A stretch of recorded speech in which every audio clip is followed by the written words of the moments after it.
La situation est grave. La Russie serait en train de construire des bases militaires secrètes capables d'accueillir des drones de dernière génération avec la portée nécessaire pour frapper le territoire de l'OTAN. C'est le média britannique The Telegraph qui a fait cette annonce dramatique. The Telegraph has analysed a dossier of satellite imagery and leaked documents. They show how Russia is rapidly developing air bases along its western border to launch its most advanced jet-powered drones. Drones that are capable of reaching deep into NATO territory. La musique est inquiétante, le ton montre l'urgence, la carte pour vous mettre en alerte, tout y est, sauf la logique la plus banale. Tout d'abord, le journaliste oublie de rappeler que la Russie construit des bases chez elle, ce qui est son droit le plus souverain. Aucun pays dans le monde n'envoie de lettre officielle avec accusé de réception pour annoncer où seront ses installations militaires. Ensuite, le journaliste oublie un fait pourtant primordial. Si les bases militaires russes aux frontières occidentales se trouvent près du territoire de l'OTAN, c'est simplement parce que depuis la chute de l'URSS, l'OTAN n'a cessé de se rapprocher des frontières russes. Alors oui, désolé, lorsque vous vous rapprochez chaque année du territoire de votre voisin en le qualifiant en plus de menace existentielle, il est probable qu'il construise des défenses au cas où. Ce n'est pas lui qui vient à vous, mais vous à lui. Le président russe avait tenté de rappeler cette logique pourtant élémentaire dès 2007 à l'OTAN, sans succès. Il me semble évident que l'élargissement de l'OTAN n'a absolument rien à voir avec la modernisation de l'Alliance, ni avec la sécurité en Europe. Au contraire, il s'agit d'un facteur de provocation majeur qui sape le niveau de confiance mutuelle. Nous sommes donc en droit de demander contre qui cet élargissement est-il dirigé?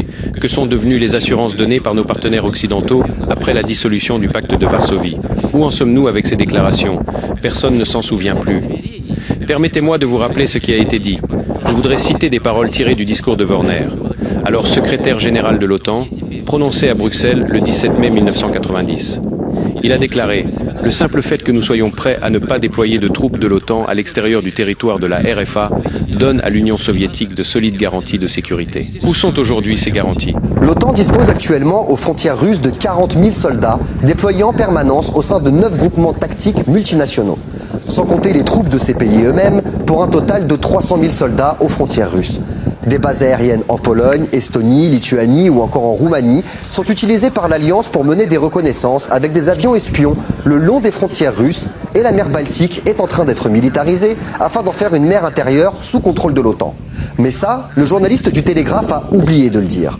C'est dommage, car ça donne une toute autre perspective à la construction de bases par la Russie sur son propre territoire. Car, jusqu'à preuve du contraire en tout cas, les troupes françaises, allemandes ou encore américaines à la frontière russe ne sont pas arrivées sur place par l'intervention du Saint-Esprit. Cet exercice de propagande pour les pauvres par ce média britannique, toujours les mêmes d'ailleurs, oublie aussi de rappeler que le président russe avait prévenu. Après l'adhésion de la Finlande et de la Suède à l'OTAN en 2023 et 2024, Vladimir Poutine avait là aussi fait des constatations qui, pour le commun des mortels, sont d'une logique imparable, sauf pour les journalistes occidentaux.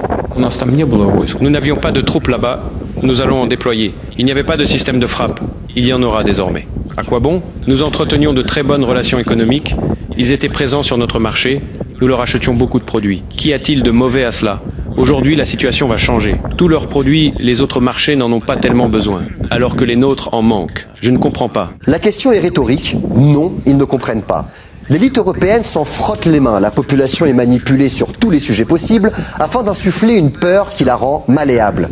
Oui, les revenus des Occidentaux chutent et l'économie est en berne. Mais c'est la Russie le coupable. Le gaz coûte cher, c'est les Russes. Une élection dont le résultat ne correspond pas aux attentes de Bruxelles, comme en Roumanie, c'est les Russes. On annule. Les gilets jaunes, c'est les Russes aussi. En étant convaincu que la Russie restera les bras ballants à regarder en silence. Mais on ne vend pas la peau de l'ours avant de l'avoir tué.